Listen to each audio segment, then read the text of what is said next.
dernière présentation, c'est Diana. Et Oui. c'est tout bon? Oui, si, c'est bon. C'est bon? Je vais juste minimiser. Voilà. Parfait. Donc, c'est à toi, Diana. Bon. Bonjour à tous. Je vais vous présenter mes travaux de thèse. Donc, ma thèse s'intitule Contribution à la mesure et à l'amélioration de la performance des entreprises vers un contexte de l'industrie 4.0. Donc, mes encadrants sont Debbie Monticolo, Laurent Moulière et Pascal Lost. Et je suis actuellement dans ma 3e année.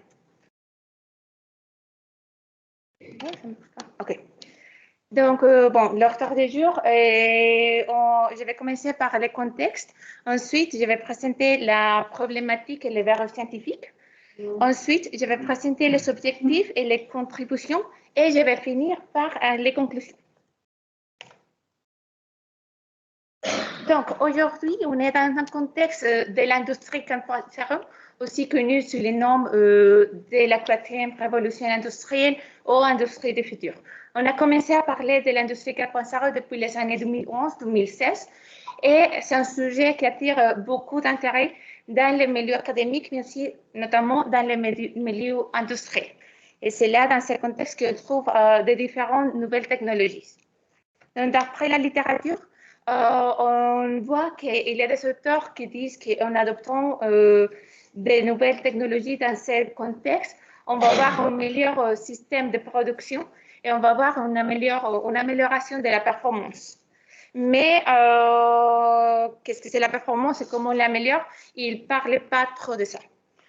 Donc, d'après un repli de littérature, on voit que la performance est en fait un résultat d'une organisation et il pourrait être soit qualitatif, soit quantitatif. Et la performance et la mesure de la performance, c'est une chose clé et stratégique pour les organisations et pour la création de la valeur. Mais les choses plus importantes que je voudrais souligner, c'est en fait ces notions et l'évolution de ces notions de la performance. Donc, avant, on parlait de la performance d'une façon plutôt seulement financière, mais on avait une évolution. Et maintenant, on parle que la performance, il a de multiples facettes. On trouve des différents critères tels que la qualité, le temps, les facteurs humains, entre autres. Et donc, pour améliorer ces performances, on parle de l'amélioration continue de la performance. C'est une approche en philosophie et qui est reconnue clé pour l'amélioration de la performance. Elle est tellement répandue dans l'industrie et aussi reconnue dans le milieu académique.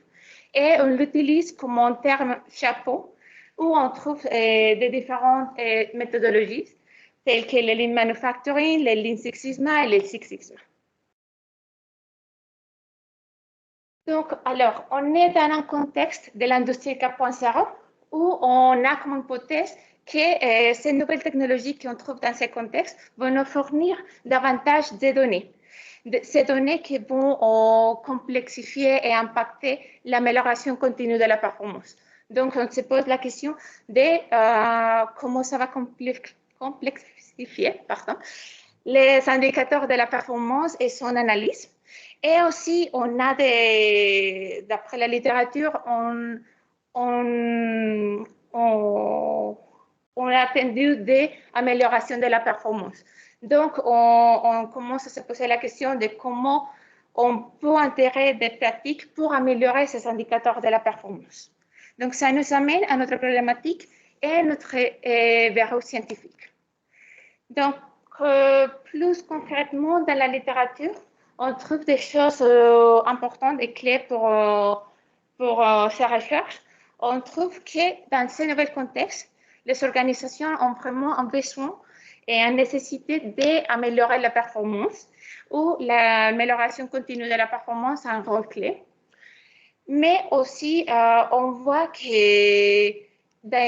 est en train de mesurer beaucoup en quantité qui manque des indicateurs de la performance, mais sans un cadre défini et partagé pour identifier les indicateurs qui sont clés.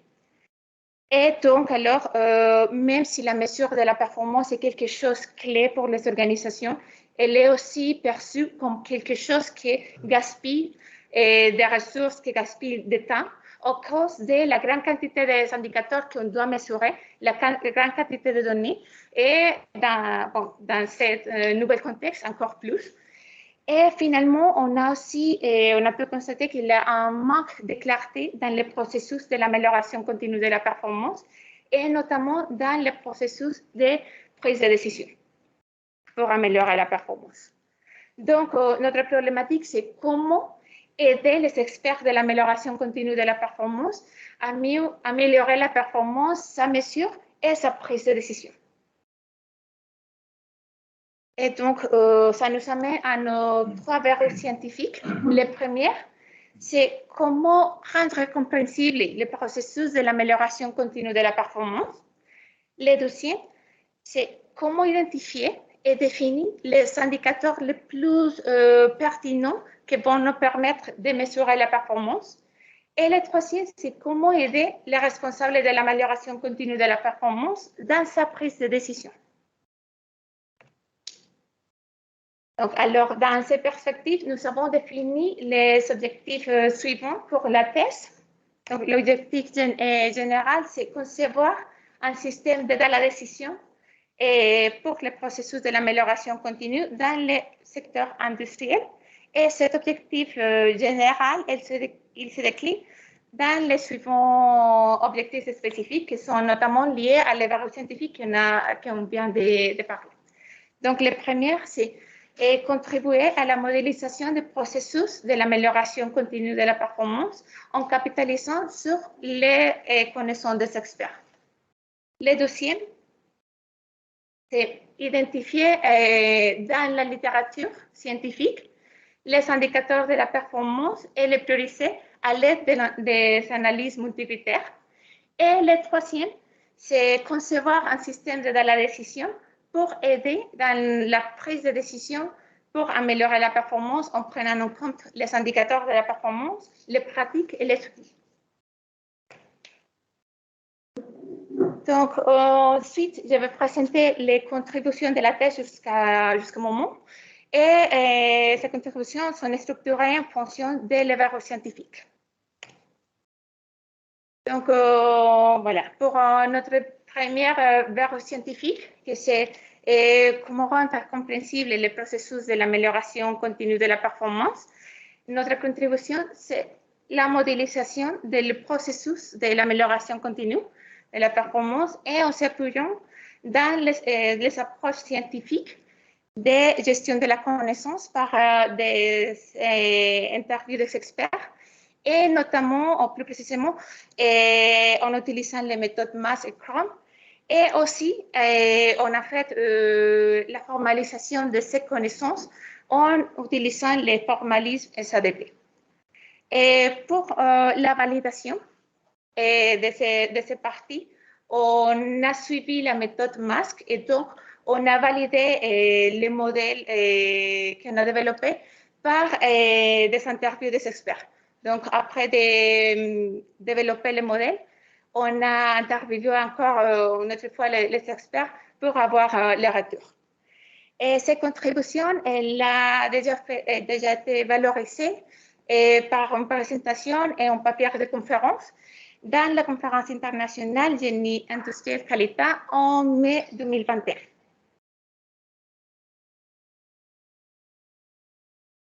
Donc, d'après les interviews des experts, on a pu modéliser la structure organisationnelle de l'amélioration continue de la performance. Donc, on a pu donner de clarté et identifier les différentes missions et qui contribuent à les objectifs identifiés et les différents sous-processus dans l'amélioration continue de la performance. Donc, ensuite, ces 5 sous-processus sont modélisés à l'aide de le formalisme SADP. Donc, ici, on va... Oups. Ici, on va trouver tous les 5 processus qu'on avait dans les schémas précédents. Mais Mais en plus, on peut avoir plus de clarté, on peut voir toutes les interrelations entre les différents processus, tous les échanges de données entre ces processus, et on a développé encore un niveau plus en détail et en identifiant les activités dans ces processus. Donc, avec cette modélisation, on donne la clarté à ce processus de l'amélioration continue et en analysant ce processus, on a pu identifier quelles sont les activités clés pour la prise de décision pour les ingénieurs, les managers de l'amélioration continue de la performance. Et c'est surtout sur ces activités qu'on identifie qu'on peut les aider dans sa recherche. Et on a aussi identifié et constaté l'importance des indicateurs de la performance dans tous les processus, mais surtout dans la prise de décision.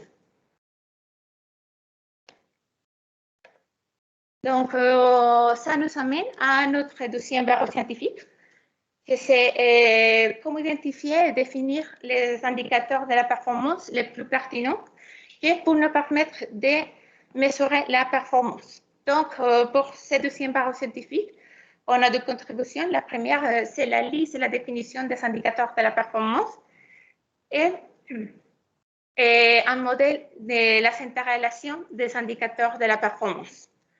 Donc, en s'appuyant sur les approches scientifiques de la revue de la littérature et les interviews des experts, et aussi des analyses multicritères et plus précisément la méthode de Mattel. Donc, pour la partie de validation, on a fait une analyse de concordance pour mesurer la concordance des évaluations faites dans les méthodes de Mattel avec des autres experts. Et on envisage d'enrichir encore plus ces parties avec des analyses de sensibilité. Et cette contribution, elle a déjà été valorisée par un article du journal qui vient d'être accepté dans the International Journal of Lean Six Sigma. Donc, en général, on a l'identification des 50 indicateurs de la performance qui sont identifiés dans 19 familles de la performance. On a pu identifier plus de 500 relations d'influence entre les indicateurs. Et parmi ces 50 indicateurs de la performance, on a pu catégoriser 29 indicateurs comme plutôt des indicateurs causaux et 21 indicateurs comme plutôt influencés. Donc, à la fin, on arrive à donner une visualisation des indicateurs de la performance et à travers un map d'influence. Donc, ici, dans ce map d'influence, on a tous les indicateurs de la performance et dans cet axe horizontal, ça nous donne les degrés de relation que les indicateurs ont avec les autres. Donc, plus à droite, plus de relations avec les autres indicateurs. Et dans cet axe-là, ça nous dit la direction de l'influence des indicateurs. Donc, c'est-à-dire que les indicateurs qui sont plus en haut sont des indicateurs plutôt causaux et les indicateurs qui sont plus en bas sont des indicateurs plutôt influencés. Donc, avec cette contribution, ce qu'on cherche, c'est de ne pas continuer à analyser les indicateurs de la performance d'une façon isolée, mais vraiment prendre en compte tout l'ensemble et analyser et voir que si j'analyse un indicateur de la performance, cet indicateur de la performance va faire des influences sur les autres indicateurs de la performance, mais aussi si on se positionne dans... Ah, vous ne voyez pas la souris, désolé. Et se positionne dans un indicateur particulier de la performance.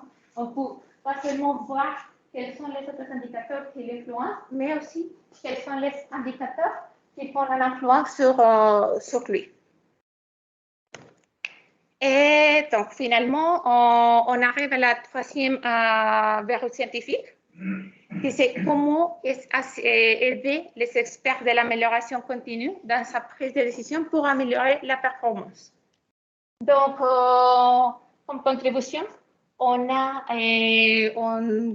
propose un système de la décision et après, on s'est basé sur détailler l'architecture de ce système-là. Et on est en train de développer en ontologie, de faire la spécification de l'ontologie et de graphes de connaissances. Et en termes de validation, on a déjà commencé à faire des expérimentations et de validation dans le cadre de FESTO à l'AIP. Et aussi, on va voir aussi des validations dans le milieu industriel avec une entreprise qui s'appelle Moustache Bike.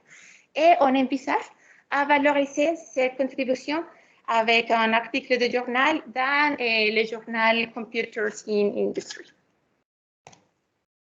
Donc, voilà. Et, ici, je vous présente le schéma global des systèmes de la décision.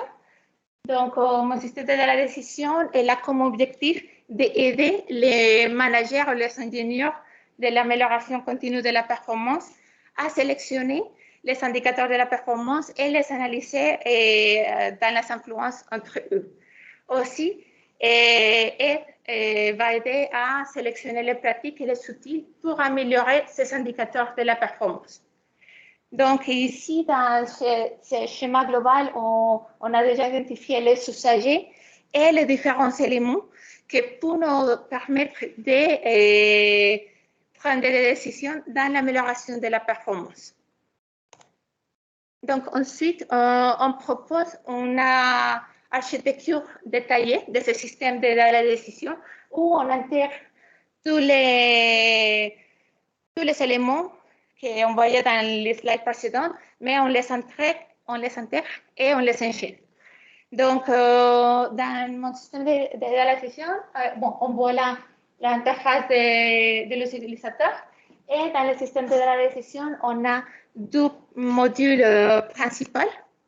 Et le premier module, que c'est en haut, il est dédié à identifier les indicateurs de la performance et aider à l'analyse des influences des indicateurs. Et le deuxième est dédié à donner des recommandations, des pratiques et des outils à implémenter pour améliorer ces indicateurs de la performance. Donc, on me ressent sur cette architecture détaillée développée et j'ai développé un prototype fonctionnel sur Power BI. Et donc, maintenant, je vais vous faire un démo. Je ne vois pas le souris.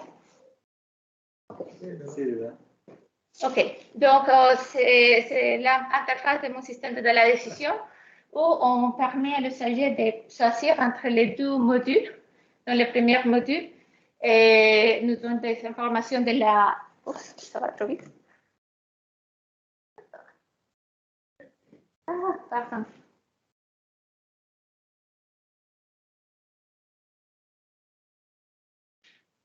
OK.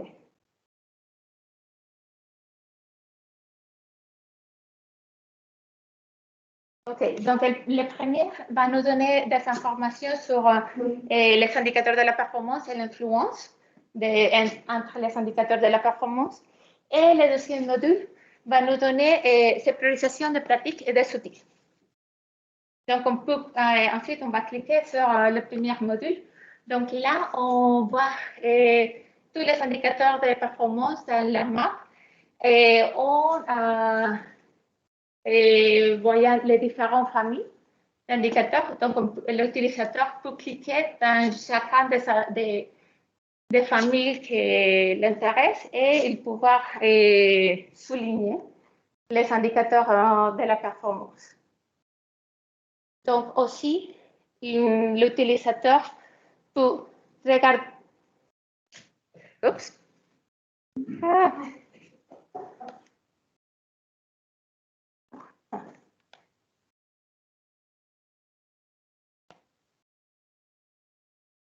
J'avais fait le démo enregistré parce que notamment c'était plus facile, mais bon, je vais le faire en vrai parce que voilà. Donc, on rentre ici dans le module. Ah, ça ne marche pas.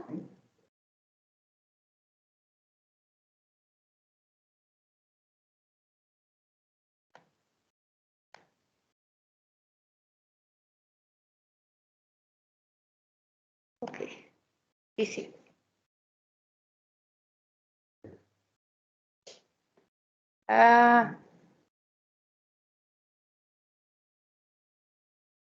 J'arrive.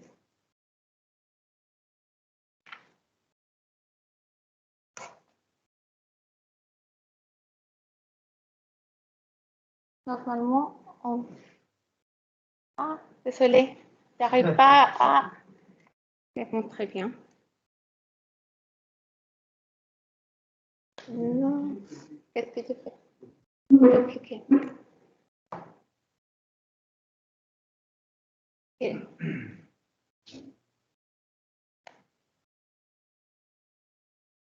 Je ne sais pas si les personnes sur Teams, ils les voient comme ça ou ils les vont... Ils les voient comme ça. Ah. On partage alors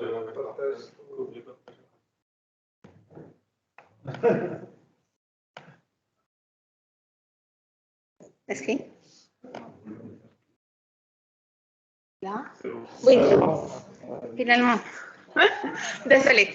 Donc, l'usager, il peut déjà voir quels sont les indicateurs les plus réussis, les indicateurs qui ont plus de relations avec les autres, et il peut choisir les indicateurs pour les voir avec accent et aussi regarder toutes les familles ensemble. Donc, l'utilisateur peut aussi soit regarder des familles de performance ou soit des indicateurs seuls ou faire des sélections multiples pour faire les analyses d'amélioration de la performance qu'ils ont besoin. Donc, voilà, par exemple. Après, on peut revenir à la vue générale et aussi, on peut avoir davantage des informations sur les indicateurs de la performance. Donc, ici, encore une fois, il peut soit raisonner en fonction de la famille d'indicateurs ou avec un indicateur en particulier. Et donc, par exemple, là, on va sélectionner Cost Reduction. Donc, le système de la décision va lui donner la définition. Il va dire si cet indicateur, c'est plutôt causal ou plutôt influencé.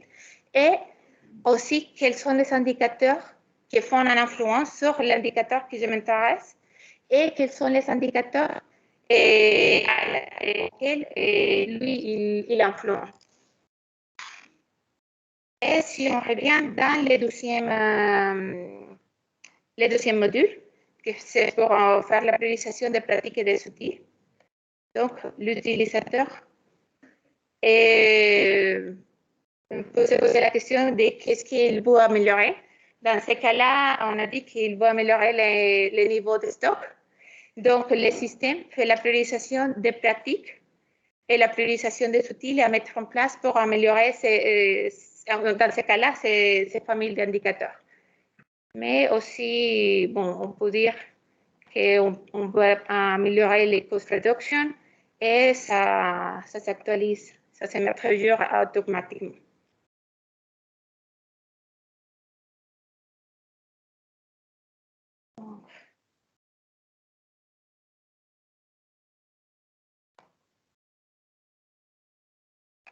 Donc, voilà.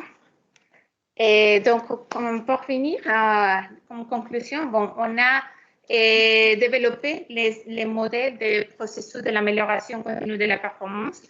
Et à travers ces modélisations, on a donné de clarté sur ces processus et on a identifié les points clés pour la prise de décision pour améliorer la performance. On a aussi donné une nouvelle approche pour analyser les indicateurs de la performance en prenant en compte les interrelations d'influence.